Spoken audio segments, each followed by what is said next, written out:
Halo, selamat datang kembali. Di episode kali ini kita akan coba jadi detektif dan membongkar sebuah bahasa universal, semacam kode rahasia yang dipakai alam semesta untuk bekerja. Yup, kita akan kupas tuntas soal persamaan kimia. Coba deh, lihat gambar ini. Ada api yang berkobar, paku yang mulai karatan, terus adonan kue yang lagi mengembang. Kelihatannya beda banget kan? Tapi apa ya persamaannya? Jawabannya adalah kimia. Semua itu pada dasarnya adalah hasil dari reaksi kimia. Eits, jangan keburu pusing dulu dengar kata reaksi kimia. Anggap aja gampangnya gini. Setiap reaksi kimia itu sebenarnya cuma sebuah resep. Ya, resep masakan, tapi yang nulis alam semesta itu sendiri. Oke, kita bedah bareng-bareng ya analogi ini. Di kiri, resep yang kita semua tahu. Beras dicampur air, dimasak, jadilah nasi. Nah, format ini tuh persis sama kayak persamaan kimia. Kalau di dunia kimia, bahan-bahannya kayak beras dan air ini kita sebut bereaksi. Terus, hasil jadinya si nasi kita sebut produk. Mirip banget kan? Ya, tapi kan para ilmuwan butuh bahasa yang lebih pasti, lebih universal, dan lebih detail daripada sekedar beras dan air. Nah, karena itulah mereka beralih dari kata-kata biasa ke simbol. Kita ambil contoh paling gampang dan paling terkenal deh. Proses terbentuknya air. Kalau ditulis pakai kata-kata, ya jadinya gini.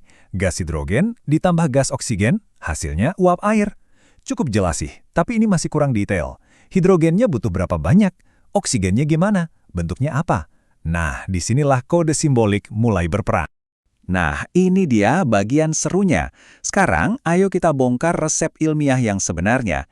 Kita akan pecahkan kode di balik proses pembuatan air ini. Aturan mainnya gampang banget kok. Semua yang ada di sebelah kiri tanda panah itu adalah bahannya atau reaksi. Terus semua yang ada di sebelah kanan itu hasil masakannya atau produk. Gampang kan? Tanda panahnya sendiri itu nunjukin prosesnya, berubah menjadi atau menghasilkan. Dan inilah dia, wujudnya dalam bentuk simbol. Kelihatannya kayak kode rahasia ya? Tapi tenang-tenang, setiap huruf dan angka di sini punya arti. Kita pecahin bareng-barang satu persatu. Oke, pertama, lihat angka gede yang ada di paling depan. Itu namanya koefisien. Anggap aja ini adalah takaran dalam resep kita. Jadi, 2H2 itu artinya kita perlu 2 takar atau 2 molekul gas hidrogen. Kalau nggak ada angkanya, kayak di O2, itu artinya kita cuma butuh 1. Terus ada lagi nih kode-kode kecil dalam kurung.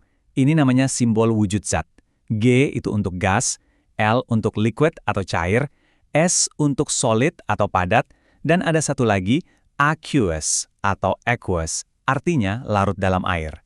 Ini tuh kayak catatan kecil di buku resep yang ngasih tahu kita wujud bahannya gimana. Detail kecil tapi penting banget. Jadi kalau kita gabungin semua tadi dan kita baca persamaannya, artinya jadi jelas dan presisi banget. 2 molekul gas hidrogen bereaksi dengan 1 molekul gas oksigen dan menghasilkan 2 molekul uap air. Tuh kan? Kita baru aja nerjemahin bahasa kimia. Keren! Tentu aja, sama kayak bahasa pada umumnya, nulis persamaan kimia juga ada aturan mainnya. Semacam grammarnya gitu deh, biar semua orang di seluruh dunia bacanya sama dan nggak salah paham. Aturannya gampang dan logis banget kok. Pertama, soal posisi. Reaksi harus di kiri, produk di kanan. Kedua, selalu pakai tanda panah, bukan sama dengan. Ketiga dan keempat, ya jelas, rumus kimia dan wujud zatnya harus akurat. Dan yang kelima, ini nih yang paling penting. Kita harus menyeimbangkan persamaannya pakai koefisien. Nah, aturan nomor 5 ini super penting. Lihat deh perbandingannya. Gini, kita tuh nggak bisa seenaknya ngubah resep asli dari sebuah molekul. Air itu ya H2O, titik. Kalau kita ubah jadi H2O2 kayak yang salah di kiri itu bukan air lagi, itu zat yang sama sekali beda. Yang benar adalah kita sesuaikan jumlah atau takarannya. Kita pakai 2 molekul hidrogen buat menghasilkan 2 molekul air. Jadi yang kita ubah itu koefisiennya, angka di depan, bukan rumusnya. Ingat ya? Gimana? Sekarang udah bisa kan baca kodenya? Kalau udah bisa, siap-siap aja. Karena Anda bakal mulai ngelihat resep alam semesta ini terjadi di mana-mana setiap hari. Ingat kan gambar di awal tadi? Api, karat, adonan kue. Nah, sekarang semua ini bukan lagi sekedar gambar.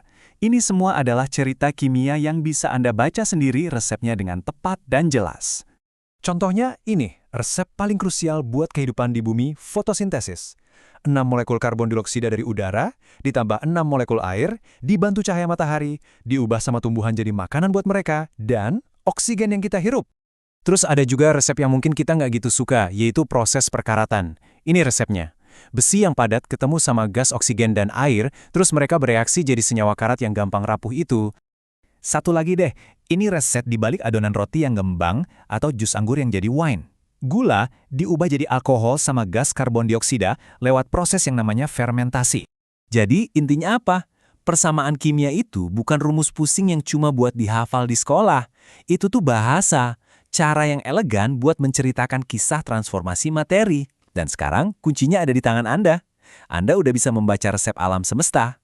Jadi pertanyaannya sekarang, reaksi apa lagi nih yang bikin Anda penasaran dan mau Anda cari tahu resepnya?